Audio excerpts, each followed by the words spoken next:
Hello, it's me, Wine. Reacting to the news that came through um, late this afternoon that Leicester City have been deducted 6 points um, as a result of the PSR punishment. Finally, we've got the decision from the independent commission.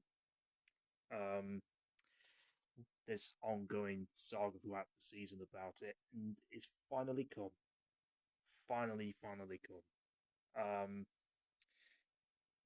and I'm not surprised by that.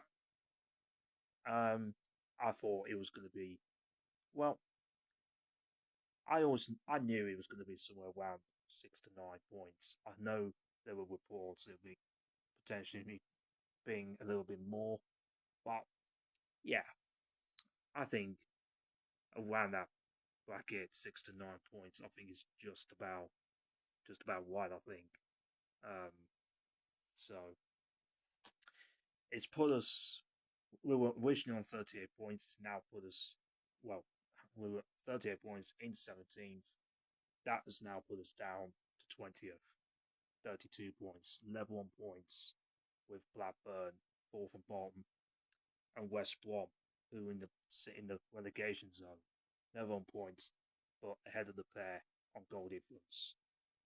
Um, so really, that's ended any talk of from certain few fans of the playoffs. It's now just about survival, staying off relegation, back to back relegations.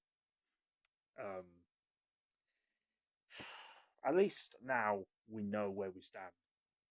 Thank goodness, and that's the important thing because it's dragged on for far too long.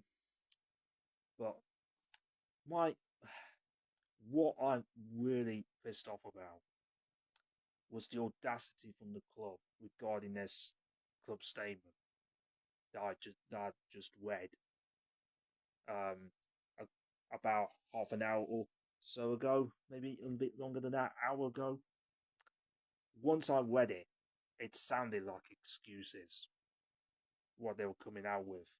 It was like this, oh, woe is me attitude, saying it's not almost like implying it's not fair and all of that, which is absolute nonsense. I mean, seriously, quit the self pity, quit the woe is me attitude for once, and acknowledge responsibility for a change. And because, yeah, even if the PSR rules are unfair, which it may be, that may be the case, but it didn't stop you as a club from signing up to these rules. You signed up for them. So they're within their rights to punish you. And at some point, you need to take it on the chin. Because those fans end up suffering. And we don't deserve this type of punishment as supporters because we pay good hard earned money to watch the club, watch the team week in, week out. Well, the hard going supporters, that is. Even though I've stopped going since January last year, obviously. But but the fans that still go, they pay their hard-earned money worth to go and watch them, and yet they keep getting let down constantly, over and over again. And it's about time that, and for me, they need to start acknowledging responsibility, and they can't. When the opportunity was there, they couldn't even manage it. Still making the same excuses, and now that's what I'm more disgusted at, more than anything. If anything, they should be happy that it's only 6 points, if truth be told, because it could quite easily have been a heck of a lot more. Because those reports were coming out that we were potentially going to get that. 6 points is not the disastrous thing in the world. It could have been more. That could have landed us deep in the shit. It really, really could have. So,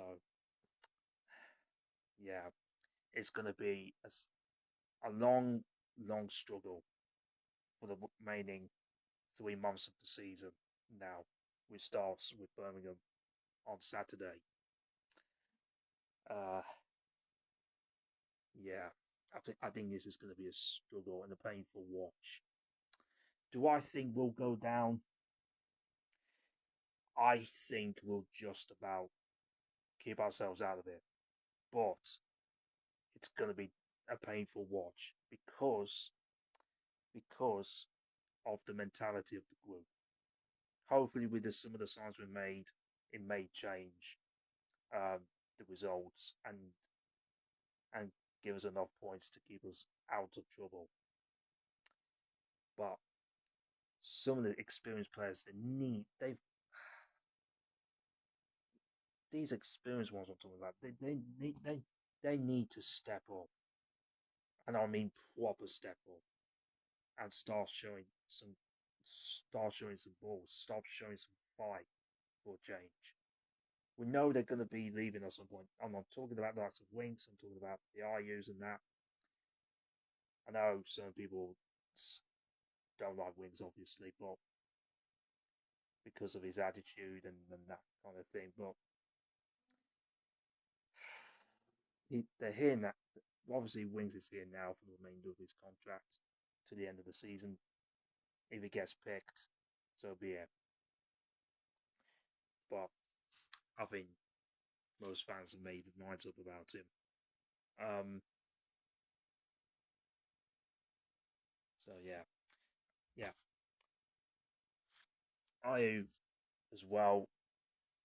He's another player that's obviously coming to the end of his contract. The fans have had enough of him and his recent performances. Yeah, it's just like I said. It's going to be a season of struggle now.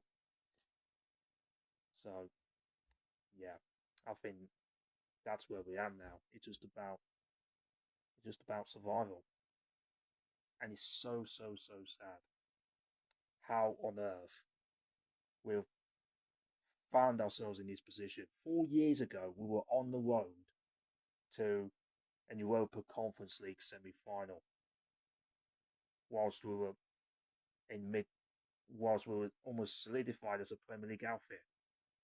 4 years ago, that is, and yet here we are, 4 years later, staring potentially at the barrel of League One, potentially in a few months' time, if we don't book our ideas up.